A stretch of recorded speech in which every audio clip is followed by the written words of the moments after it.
రక్షకుడును మన ప్రభునైన యేసుక్రీస్తు నామములో మీ అందరికీ హృదయపూర్వక వందనములు. ఈరోజు దేవుని వాగ్దానము 9వ సంకీర్తన 1వ చరణము. నా పూర్ణ హృదయముతో నేను యెహోవాను స్తుతించెదను. యెహోవా, నీ అద్భుత కార్యములన్నిటినీ నేను వివరించెదను. హల్లెలూయా. మరి దావీదు గారు ఎంతో చక్కగా మరి కీర్తనలు రాసినట్టుగా మనం చూస్తాం కదండి. మరి ఇక్కడ ఆయన సెలవిస్తున్నటువంటి మాట ఏంటంటే, ఆయన పూర్ణ హృదయంతో దేవుణ్ణి స్తుతిస్తాను అనేటువంటి మాట ఆయన చెప్తున్నాడు. హల్లెలూయా. దేవునితోనే ఆయన చెప్తున్నాడు. మరి మనం కూడా దేవుణ్ణి ఏ హృదయంతో మనం స్తుతించాలి, ఏ హృదయంతో మనం ఆరాధించాలి అంటే పూర్ణ హృదయంతో ఆరాధించాలి. అంటే మన హృదయంలో దేవునికి తప్ప మరి దేనికి కూడా స్థానం అనేది ఉండకూడదు. మరి అట్టి రీతిగా మనం దేవుణ్ణి స్తుతించాలి, అట్టి రీతిగా దేవుణ్ణి ఘనపరచాలి.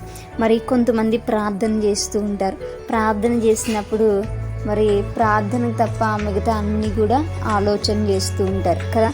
మరి కొంతమంది మరి వాక్యం వింటూ ఉంటారు. వాక్యం వినేటప్పుడు శ్రద్ధగా వినడం అనేసి లోకానికి సంబంధమైనటువంటి మాటలు ఎక్కువగా వాళ్ళు తలంచుకుంటూ ఉంటారు. మరి దేవుని స్తుతించినప్పుడు కూడా మనస్ఫూర్తిగా స్తుతించకుండా మరలా లోకం వైపు వాళ్ళ యొక్క మనసును నిలుపుకునేటువంటి వారు కొంతమంది ఉంటారు. అయితే ఇట్టి రీతిగా మనం ఉండకూడదని దావీదు తెలియచేస్తున్నాడు. మనము దేవుణ్ణి స్తుతిస్తున్నప్పుడు దేవుడు మనము తప్ప మధ్యలో మరి ఎలాంటి లోకాను సంబంధమైనటువంటి ఆలోచనలు మనకి రాకూడదు. దేవునికి ప్రార్థించినప్పుడు ఆయనకు మనం మొర్ర పెట్టుకుంటున్నప్పుడు మనం మధ్యలో డీవియేట్ అయిపోయేటువంటి వారముగా ఉండకూడదు.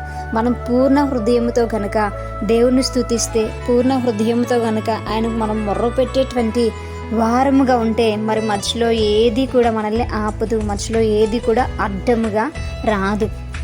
మనము మరి దేవుని యొక్క ప్రసన్నతను, దేవుని యొక్క మహిమను, దేవుని యొక్క తేజస్సును మనం పొగిడేటువంటి వారముగా, ఘనపరిచేటువంటి వారముగా ఉంటాం మనం స్తుతి ఆరాధనలో. కాబట్టి ఇప్పటి నుంచి అయినా సరే మనం ఏం చేద్దామంటే పూర్ణ హృదయంతో దేవుణ్ణి ఆరాధించేటువంటి బిడలముగా ఉంటాం. ఎందుకు అనంటే మరి పూర్ణమైనటువంటి మనస్సు, దేవునికి ఇష్టమైనటువంటి మనసు, మనం పూర్తిగా దేవుని పైన మాత్రమే ఆధారపడినటువంటి వారముగా ఉండాలి. మరి అది అసంపూర్ణమైనటువంటిదిగా ఏమాత్రం కూడా ఉండకూడదు అని ఇక్కడ దావీదు తెలియచేస్తున్నాడు. దాంతో పాటుగా దావీదు ఇంకేం చేస్తున్నాడంటే దేవుడు తన జీవితంలో చేసినటువంటి అద్భుత కార్యములను ఆయన వివరిస్తున్నాడు. హల్లెలూయా.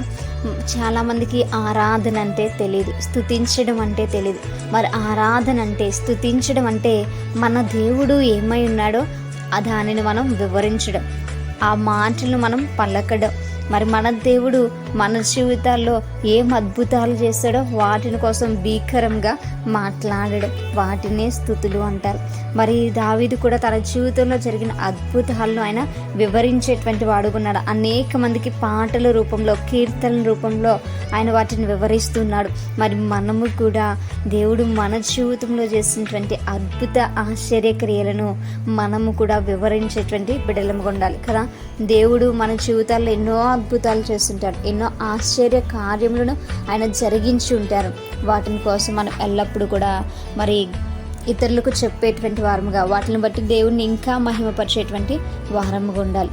అటువంటి కృప దేవుడు మనందరికీ కూడా అనుగ్రహించునుగాక. ప్రార్థించుకుందాం.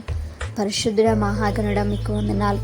సర్వాధిపతి మీకు స్తోత్రాలు. ప్రభువా, నిజమే అయా, నువ్వు మహా గొప్ప దేవుడు. అయా, నిన్ను ఆరాధించేవారు పూర్ణ హృదయంతో ఆరాధించినప్పుడు అది నీకు సంతోషకరముగా ఉంటుంది. కనుక మా బ్రతుకులు మేము మార్చుకుంటూ నీ వైపు మా కనులెత్తేటువంటి వారం కొనుక్కున్న సహాయం దయచేయండి.